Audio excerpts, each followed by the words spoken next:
మాతృదేవో భవ, పితృదేవో భవ. అక్టోబర్ నెల 2025 సంవత్సరం నెల రోజుల పాటు గోచార ఫలితం ఏ ఏ రాశుల వారికి ఏ ఏ విధంగా ఉంటుంది అనేటటువంటిది సశాస్త్రీయమైన పద్ధతిలో మనం తెలుసుకునేటటువంటి ప్రయత్నం చేద్దాం.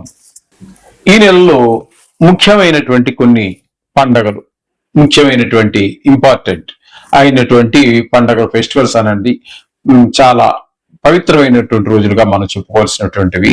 ఒకటి మహర్నవమి, అంటే దసరా నవరాత్రుల్లో వచ్చేటటువంటి 9వ రోజు, దాన్ని మహర్నవమి అంటాము. తదుపరి విజయదశమి అని చెప్పేసి అది ఒకటి మనం చేసుకుంటూ ఉంటాము. నవమి వెళ్ళిన మరుసటి రోజునే విజయదశమి పూజ కూడా చేసుకుంటాము. అదే రోజు సెమి వృక్షానికి కూడా పూజ చేస్తూ ఉంటాము. ఆ విషయాలన్నీ ప్రత్యేకమైనటువంటి మనం వీడియోలో చెప్పుకుందాము. ఇకపోతే 10వ తారీఖు ప్రతి నెల వచ్చేటటువంటి సంకటహర చతుర్థి అనేటటువంటిది 10వ తారీఖు వస్తున్నది. 17వ తారీఖున ప్రతి నెలలోనూ కూడా రవి ఒక రాశి నుంచి ఒక రాశికి మారుతూ ఉంటాడు. అది ఇంచుమించుగా 14వ తారీఖు నుంచి 17వ తారీఖు లోపల జరుగుతూ ఉంటుంది. ఈ నెలలో మనకి, అంటే ఈ అక్టోబర్ నెలలో 17వ తారీఖున రవి సంక్రమణం జరుగుతూ ఉన్నది. ఇకపోతే 20వ తారీఖు సంవత్సరానికి మనకి ఒక్కసారి వచ్చేటటువంటి దీపావళి అనేటటువంటి పండగ అమావాస్య రోజున రాబోతూ ఉన్నది. ఇక 25వ తారీఖున నాగుల పంచమి, నాగుపాము అనేటటువంటి దాన్ని మనం ఒకప్పుడు చాలా పవిత్రంగా పూజించేటటువంటి వాడు. ఈ రోజున ఆ జాతే కనుమరుగైపోతూ ఉన్నటువంటి పరిస్థితి. దాన్ని కూడా తినేసేటటువంటి వాడు బయలుదేరారు. వాటిని తినడానికి ఆల్రెడీ కొంతమందికి, కొన్ని ప్రాణులకి ఆహారంగా దైవమే నిర్ణయించాడు. కానీ ఈనాడు మానవుడు దేవుడు నియమించిన వాటిని వదిలిపెట్టలేదు, వాటితో పాటుగా మనకి ఆహారం కాదు, వేరే జంతువులకి, వేరే పక్షులకి ఆహారంగా నిర్దేశించబడినటువంటి కొన్ని ప్రాణులను కూడా కోసుకొని తినేస్తున్నాడు. మానవుడి ఆకలి తీరేటట్టు లేదు నాయన. ఆ భగవంతుడి వల్ల కూడా వీడి ఆకలి తీర్చేటట్టు లేదు. భూమి మీద పంట అంతా తినేసిన వీడి ఆకలి తీరటం లేదు. సముద్రంలో ఉన్నటువంటి జీవించేటటువంటి చేపలు, రొయ్యలు, పీతలు, తాబేళ్లు, ఇవన్నీ తినేసిన వీడి ఆకలి తీరటం లేదు. ఆకాశంలో సంచరించేటటువంటి పక్షి విహంగాలన్నీ ఉన్నాయి కదండి, ఆ ఆకాశంలో జీవిస్తూ ఉంటాయి. పాపం భూమి మీదకి రానే రావు. వాటిని కూడా కొట్టి కంచి పెంచి చంపు తినేస్తూ ఉన్నాడు. అంటే భూమి మీద, నీళ్ళల్లోనూ ఆకాశంలోనూ ఎన్ని చేసినా కూడా వీడి ఆకలి తీరటం లేదు.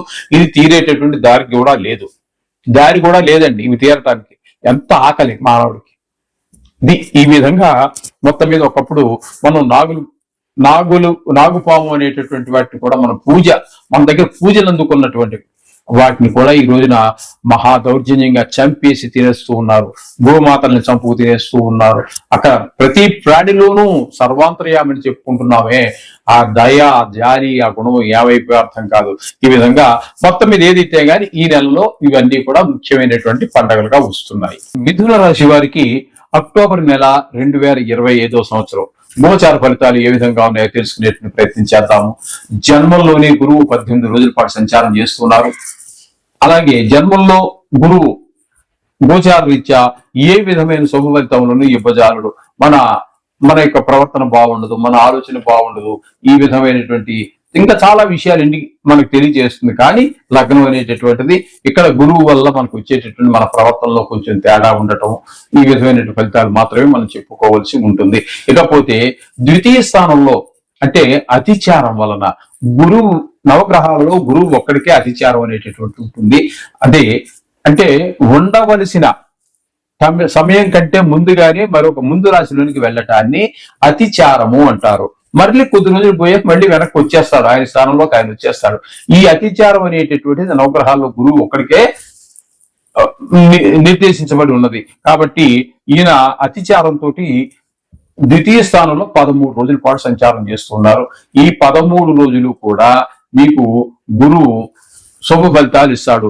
ధనానికి ఆదాయం బాగుంటుంది, పిల్లలు మాట తీరు బాగుంటుంది, కుటుంబంలో కూడా అంత ఆహ్లాదకరమైనటువంటి పరిస్థితే మనకి గోచరిస్తూ ఉంటుంది గురువు అతిచారంతో ద్వితీయ స్థానంలో సంచారం చేయటం వలన. ఇకపోతే తృతీయ చతుర్థ స్థానాలలో శుక్రగ్రహం యొక్క సంచారం జరుగుతున్నదండి. తృతీయ స్థానంలో ఉన్నప్పుడు అందరి సహాయ సహకారాలు ఉద్యోగ స్థలంలో కావచ్చు, వ్యాపార స్థలంలో కావచ్చు, కుటుంబంలో కావచ్చు, అందరి సహాయ సహకారాలు అందుతాయి. అలాగే చతుర్థంలోకి వచ్చేటప్పటికి తల్లి గారి యొక్క ఆశీస్సులు మనకు పుష్కలంగా లభిస్తాయి. విద్య, భూమి, గృహము, వాహనము, అలాగే స్వభావ విషయంలో కూడా అనుకూలమైనటువంటి ఫలితాలు ఉంటాయి. కాబట్టి ఈ మిథున రాశి వారికి శుక్రుడు నెలంతా కూడా పూర్తి శుభ ఫలితాన్ని ఇస్తున్నాడు. కాబట్టి ఇక్కడ షేర్ మార్కెట్ లో పెట్టుబడి పెట్టేటటువంటి వారు నిరభ్యంతరంగా పెట్టుబడి పెట్టవచ్చు. అలాగే సినిమా రంగంలో ఉన్నటువంటి వారికి, టీవీ రంగంలో ఉన్నటువంటి వారికి, ఈ సోషల్ మీడియాలో ఉన్నటువంటి వారికి కూడా శుక్రుడు చాలా శుభప్రదమైనటువంటి ఫలితాన్ని కలగజేస్తూ ఉన్నాడు. ఇకపోతే తృతీయ స్థానంలో కేతు గ్రహం యొక్క సంచారం కూడా జరుగుతోందండి సింహరాశిలో. ఈ తృతీయ స్థానంలో కేతు సంచారం కూడా చాలా అద్భుతమైన ఫలితాలన్నీ ఇస్తూ ఉంటుంది. తద్వారా మనకి ఉద్యోగ స్థలంలో, వ్యాపార స్థలంలో, ఇంట్లోనూ, బయట కొంతమంది తెలుసున్న వాళ్ళు, తెలియని వాళ్ళు కూడా మనకి అనేక రకాలైనటువంటి మనస, వాచ, కర్మణ సహాయ సహకారాలు అందించడం ద్వారా వీరికి ఒక మనోధైర్యంతో మరింత ముందుకు వెళ్ళేటువంటి అవకాశాన్ని కేతువు కల్పిస్తూ ఉన్నాడు మిథున రాశి వారికి. ఇక రవి యొక్క సంచారం కనుక తీసుకున్నట్టయితే చతుర్థ, పంచమ స్థానాల్లో ఆయన యొక్క సంచారం జరుగుతోంది. ప్రతి నెలలోనూ కూడా మధ్యలోనే 14 నుంచి 17 మధ్యలో రవి ఒక రాశి నుంచి ఒక రాశికి మారటం జరుగుతుంది. దీన్ని రవి సంక్రమణం అంటారు. ఇది చాలా పవిత్రమైనటువంటి రోజు. కాబట్టి ఇక్కడ ఈ నెలలో 17వ తారీఖు వరకు మనకి చతుర్థ స్థానం అయినటువంటి కన్యలో ఉంటారు. చతుర్థ స్థానంలో రవి మంచి ఫలితాలు ఇవ్వజాలరు. ఇక్కడ ఏంటంటే విద్య, భూమి, గృహము, వాహనము, మన యొక్క స్వభావం, ఇటువంటి విషయాల్లో కొంచెం తీవ్రత అంతా కనిపిస్తూ ఉంటుంది. అనుకూలమైన ఫలితాలు అయితే పొందజాలము. అలాగే 5వ స్థానంలో కూడా ఆయన 14 రోజులు సంచారం చేస్తున్నారు. ముఖ్యంగా ఇది కూడా శుభ ఫలితాలు ఇవ్వదు. ఆ శుభ ఫలితాలైనా కూడా ముఖ్యంగా సంతానం మీద, విద్య మీద, గాయాల మీద, వీటి మీద ఎక్కువ దుష్ప్రభావం చూపిస్తాడు రవి. అంటే మొత్తం మీద ఈ నెలంతా కూడా రవి మీకు అనుకూలరు కాదు. ఈ విషయాన్ని మనకి ఖచ్చితంగా తెలియజేస్తుంది. అలాగే ఇక్కడ మిథున రాశి వారికి బుధుని యొక్క సంచారం కనుక మనం తీసుకున్నట్టయితే, బుధుని యొక్క సంచారం ఒక్క రోజు మాత్రం కన్యలో ఒకే ఒక్క రోజు, అలాగే 5వ స్థానం అయినటువంటి తులారాశిలో ఒక 23 రోజుల పాటు సంచారం చేస్తున్నారు. 23 రోజుల పాటు సంచారం జరుగుతోంది. అలాగే ఒక 6 రోజుల పాటు వృశ్చికంలో, అంటే 3 రాశులలో బుధుని యొక్క సంచారం జరుగుతోందండి. ఇక్కడ బుధుని యొక్క సంచారము చతుర్థంలో అనుకూలంగానే ఉంటుంది, ఒకే ఒక్క రోజు. దాని గురించి మనం పెద్ద ఒక్క రోజు గురించి ప్రస్తావించవలసినటువంటి ఎంత ముఖ్యమైన విషయం ఏమీ కాదని నా అభిప్రాయం. ఇక 23 రోజులు పంచమ స్థానంలో ఉంటారు. అది మాత్రం ఎక్కువ రోజులు ఉంది కాబట్టి దాన్ని మనం తప్పకుండా పరిగణలో తీసుకోవాలి. ఇక్కడ కూడా 5వ స్థానంలో సంతానం మీద దుష్ప్రభావం చూపిస్తుంది. చెడు ఆలోచనలు, చెడు స్నేహాలు, చెడుగా ఎక్కువగా ఆటలు, చదువు మీద శ్రద్ధ తక్కువ. ఈయన యొక్క టెక్నిక్ అంటే చాలా తెలివైన వాడు. బుధుడు చాలా తెలివైనటువంటి వాడు, కానీ ఇది సరి అయినటువంటి దారిలో ఉపయోగించబడదు ఈ తెలివి అనేటటువంటిది. ఇకపోతే 6 రోజులు మాత్రం ఇక్కడ మనకి 6వ స్థానంలో సంచారం చేస్తూ ఉన్నారు. ఈ 6వ స్థానంలో సంచారం మాత్రం మనకి ఒక 6 రోజులు కూడా అనుకూలమైన ఫలితాలు ఇస్తూ ఉంటాయి. ఆరోగ్యం బాగుంటుంది. అప్పులు ఏమైనా ఉన్నట్టయితే తీర్చడానికి అవకాశం ఉంటుంది. ఒకవేళ అప్పు కోసం ప్రయత్నిస్తున్నట్టయితే అప్పు కూడా పుట్టేటువంటి అవకాశం ఉంటుంది. ఈ విధమైన ఫలితాలన్నీ కూడా మనకి బుధుని ద్వారా సంక్రమిస్తూ ఉన్నాయి. ఇకపోతే కుజుని యొక్క సంచారం తీసుకున్నట్టయితే 27 రోజుల పాటు ఒక 5వ స్థానంలోను, ఒక 4 రోజుల పాటు 6వ స్థానంలోనూ సంచారం చేస్తూ ఉన్నారు. 27 రోజుల పాటు 5వ స్థానంలో సంచారం చేసేటప్పుడు ముఖ్యంగా సంతానం మీద దుష్ప్రభావం చూపిస్తాడు. చదువు మీద శ్రద్ధ, ఆటల మీద ఎక్కువ, గాయాలు తగిలించుకోవడం, తద్వారా ఖర్చులు, చికాకంతా పిల్లల ద్వారా కడుగుతూ ఉంటుంది. ఇక 4 రోజులు మాత్రం అష్టమ స్థానంలో సుఫలితాలు ఇస్తాడు. కాస్త ఈ ఆరోగ్యం బాగుంటుంది. అప్పులు ఏమైనా ఉంటే తీర్చడానికి అవకాశం ఉంటుంది. అప్పుల కోసం ప్రయత్నిస్తూ ఉంటే అప్పు పుట్టడానికి అవకాశం కనిపిస్తుంది. ఈ విధమైన ఫలితాలన్నీ కూడా మనకి 6వ స్థానంలో కుజుని వల్ల కలుగుతూ ఉన్నది. ఇకపోతే భాగ్యస్థానంలో రాహుగ్రహం యొక్క సంచారం జరుగుతోంది. అలాగే దశమ స్థానంలో శని యొక్క సంచారం వక్రగతి ద్వారా జరుగుతున్న కారణంగా రాహువు శని రెండు తీవ్ర స్వభావం కలిగినటువంటివి భాగ్యస్థానంలో ఉండటం అనేది అంత శుభ ఫలితములను ఇవ్వజాలరు. ముఖ్యంగా తండ్రి గారి ఆరోగ్య విషయంలో తగు జాగ్రత్తలు తీసుకోవాల్సి ఉంటుంది. అలాగే మీరు గుళ్ళకి గోపురాలకి వెళ్ళాలన్నా వెళ్ళలేకపోతూ ఉంటారు.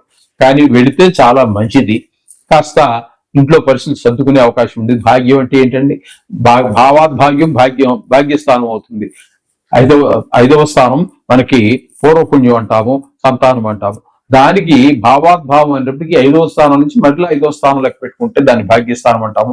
మంచి తల్లిదండ్రులు తోటి పొద్దుట లేచి వారి యొక్క మొహం చూడటము, వారితో మాట్లాడటము, మనకంటే పెద్దవారి యొక్క ఆశీర్వచనం తీసుకోవటము, ఇవన్నీ కూడా భాగ్యమేనండి. శుభ్రంగా తినగలగటము, శుభ్రంగా ఆరోగ్యంగా ఉండటము, ఎక్కడికో బండి మీద వెళ్ళాము, క్షేమంగా వచ్చాము, ఇవన్నీ భాగ్యాలకేనండి. ప్రతిదీ భాగ్యమే. కాబట్టి ఈ భాగ్యస్థానంలో 2 దుష్టగ్రహాలు అయినటువంటి, అంటే దుష్ట అంటే మరొక రకంగా అనుకోవద్దండి, నైసర్గిక పాపగ్రహాలు ఉండటం అనేటటువంటిది అంత శుభ పరిణామం కాదు. కొన్ని ఇబ్బందులు ఏర్పడే అవకాశం ఉంటుంది. తస్మాత్తు జాగ్రత్త. ఈ విధమైన ఫలితాలన్నీ కూడా మనకి శని రాహు వల్ల కలుగుతున్నాయి. కొన్ని గ్రహాలు అనుకూలత, ప్రతికూలత ప్రతి రాశికి కూడా కంపల్సరీ.